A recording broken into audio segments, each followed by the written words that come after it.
भाव इसलिए प्रेरित करता है कि कपड़ा भले ही पुराना हो, कमजोर हो, थोड़ा बहुत फटा भी हो तो भी चलेगा, कोई बात नहीं, चिंता मत करो, लेकिन साफ सुथरा होना चाहिए। अच्छी अच्छी ड्रेसों को भी लोग अपने आलस से साफ ही नहीं करते, गंदगी बनाए रखते हैं, घरों में गंदगी बनाए रखते हैं, बाहर सड़कों पर गंदगी बनाए रखते हैं, विचारों में गंदगी है, व्यवहार में भी गंदगी है। परिणाम क्या?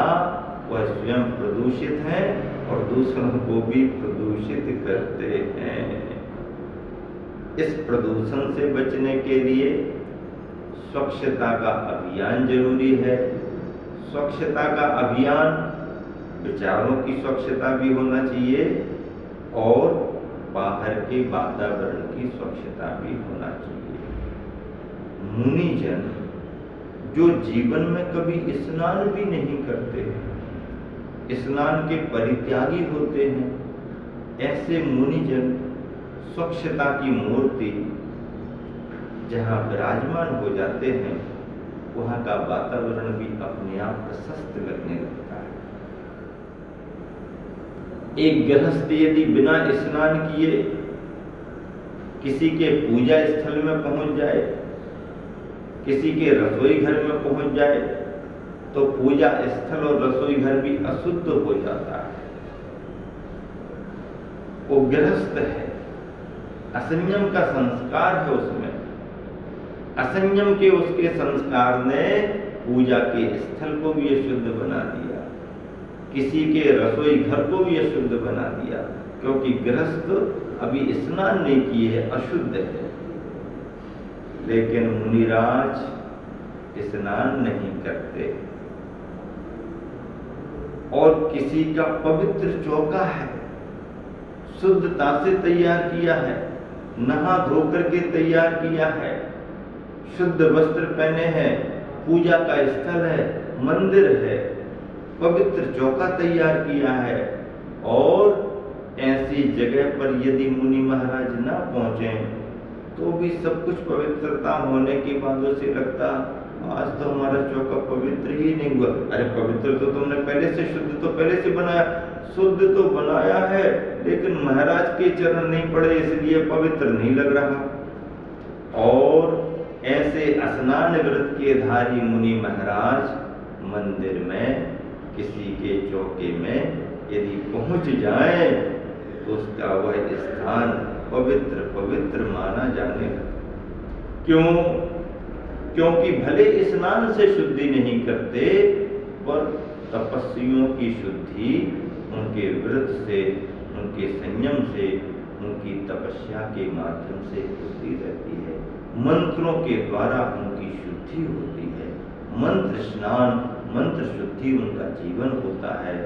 तो ऐसे पात्र मुनिराज आदिनाथ जहाँ विराजमान होते थे, जात विरोधी पशु पक्षी एक साथ आके उनके चरणों में बैठ जाते थे, 6 ऋतुओं के फल फूल एक साथ आ जाते थे, खेतों में धन धान्य समृद्ध होने लगता था, हरी भरी धरती हो जाती थी।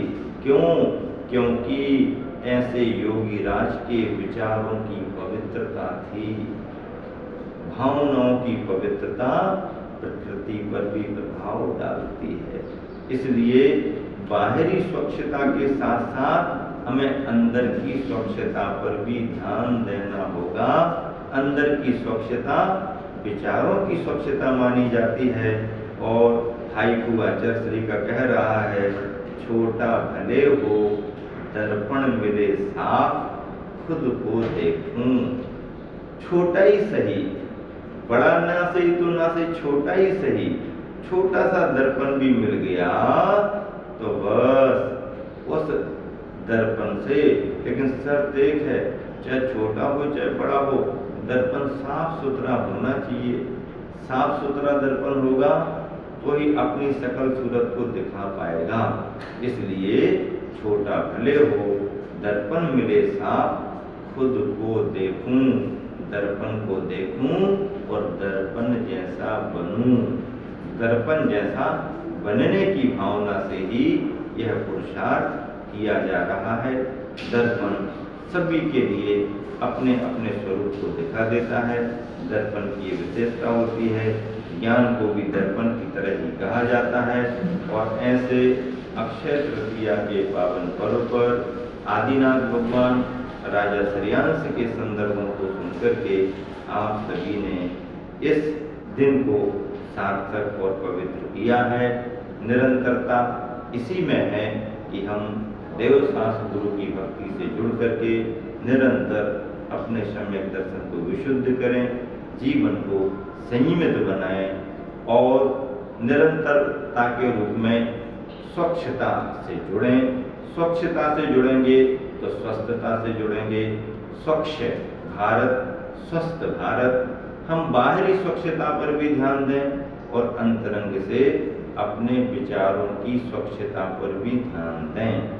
विचार शुद्धि अपने आप में बहुत महत्व रखती है। विचार शुद्धि होती है तो वातावरण में भी उस विचार शुद्धि का प्रभाव पड़ता है।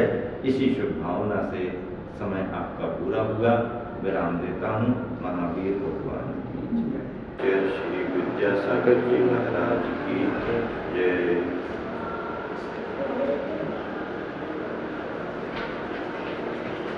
जीवन साधनामय है। साधना व्यक्ति को तपाती है और तपन ताप व्यक्ति के जीवन में निखार लाता है।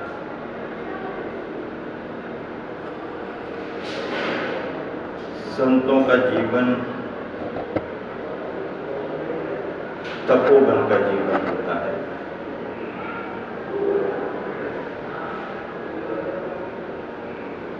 वह तपस्वी होते हैं।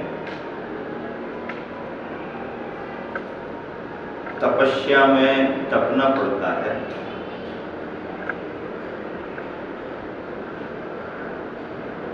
तपने पर ही आध्यात्मिक उपलब्धियां होती हैं। गृहस्थ का जीवन सामान्य जीवन होता है। तपस्या के सांचे में वो ढल नहीं पाता है।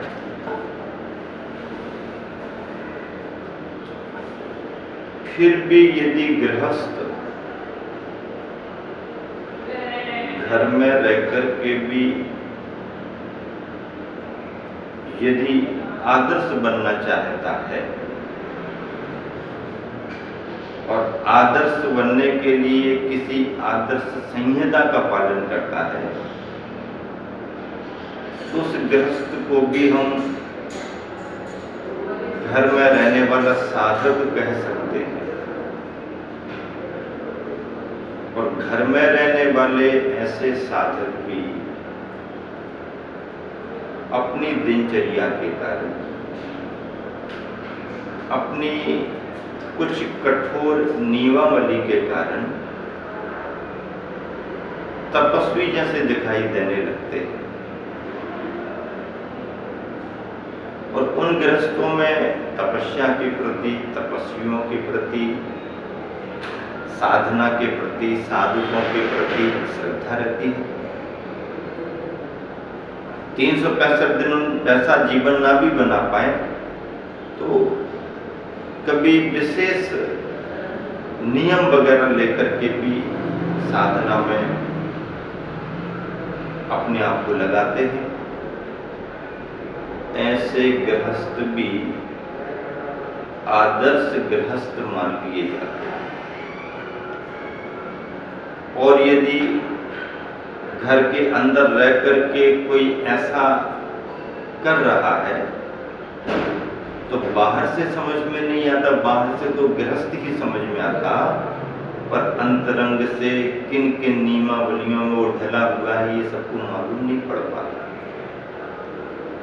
गृह त्यागी की साधना तो दिख जाती है, गृह त्यागी का तपस्वी जीवन तो सभी के ख्याल में आ जाता है, उसका तो बाना ही, उसका तो स्वरूप ही, उसकी तो दिनचर्या है, उसे बताने की जरूरत नहीं है। बिना बताए बिना बोले ही लोगों के लिए उनका परिचय मिलता रहता है। लेकिन घर गृहस्थी के कार्यों में लगे हुए गृहस्थ बाहर से तो काम धंधों में उलझे हुए दिखाई देते हैं, लेकिन यदि कोई विरक्त चित्त है, तत्व का ज्ञान रखते हैं, शरीर और आत्मा के भेद विज्ञान को जानते हैं, परमार्थ की भावना है, कल्याण करने की भावना है, तो उस गृहस्थी में भी अपनी नियमावली बना करके और बहुत बड़े आदर्श बन जाते हैं, जिसका परिचय जल्दी तो नहीं मिलता है, लेकिन बहुत बड़ा आदर्श का काम कर जाते हैं। ऐसे गृहस्थों से भी बढ़कर के साधना की जब बात आती है तो वह गृह त्यागियों के जीवन में घटित होती है, क्योंकि साधना की अनुकूलता और निराकुलता के लिए गृहस्थी का त्याग बहुत जरूरी है, और गृहस्थी के त्याग के साथ साथ आरंभ परिग्रह संबंधी विकल्पों का त्याग भी जरूरी है, आरंभ परिग्रह के कार्यों का त्याग भी जरूरी है। घर गृहस्थी उलझन वाली होती है, विकल्प और झंझटें उसके जीवन में आती रहती हैं। आरंभ परिग्रह के कार्य हिंसा में प्रवृत्ति बढ़ाते हैं, परिग्रह का संचय आकुलता व्याकुलता को बढ़ाता है, धन की प्राप्ति करना कठिन होता है, प्राप्त धन को सुरक्षित रखना कठिन होता है, फिर उसे बढ़ाने की भावना रख करके बढ़ाने का पुरुषार्थ करना कठिन होता है।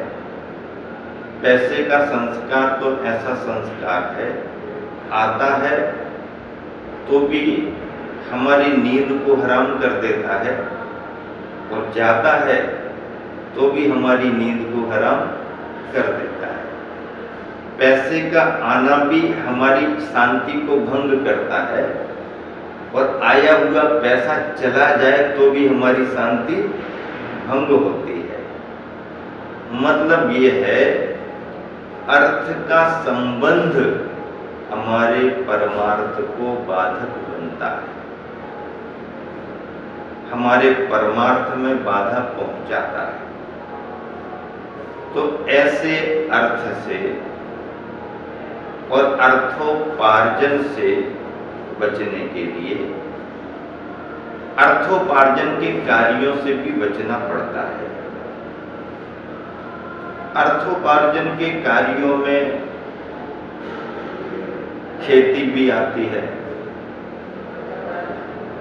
अर्थोपार्जन के कार्यों में व्यापार भी आता है, और सेवा यानी सर्विस भी आती है। ये तीनों माध्यम गृहस्थ को आजीविका चलाने के लिए अर्थोपार्जन के साधन हैं, और घर में रहने वाला व्यक्ति इन पुरुषार्थों में लग करके ही अपनी आजीविका को संभालता है। आजीविका को संभालता है, अर्थ पुरुषार्थ करता है, इसलिए उस गृहस्थ की शोभा भी है, सम्मान भी है। घर गृहस्थी में रहे और काम धंधा ना करे, पैसा ना कमाए, तो कौन भोजन कराएगा और कौन उसे सम्मान की नजर से देखेगा?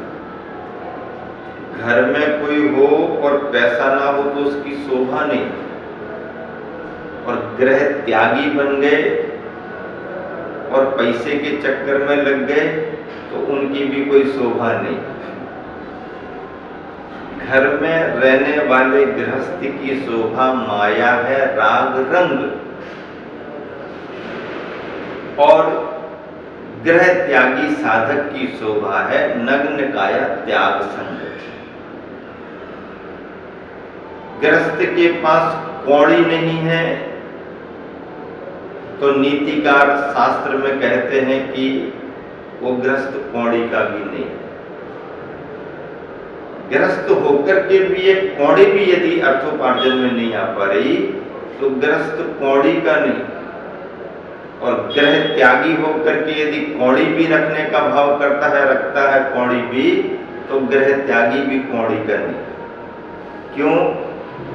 क्योंकि उसकी भूमिका अर्थोपार्जन की है, वो गृहस्थ है तो वो रखेगा, रखने में उसकी शोभा है। रखेगा तो दान पूजा के कार्य कर पाएगा, दान दे सकेगा, सेवा कर सकेगा, परिवार का भरण पोषण कर सकेगा। रखेगा ही नहीं तो क्या करेगा? तो गृहस्थ के लिए अर्थोपार्जन करना और संग्रह करके रखना जरूरी है, उसकी शोभा है, उसकी भूमिका है। लेकिन जिसने साधना के मार्ग पर आगे बढ़ने के लिए घर गृहस्थी का परित्याग किया है, तो घर गृहस्थी के परित्याग के साथ ही आकुलता व्याकुलता के कारण साधन धन आदि से भी उसे दूर होना पड़ता है। साधना का मार्ग निर्विकल्पता का मार्ग है।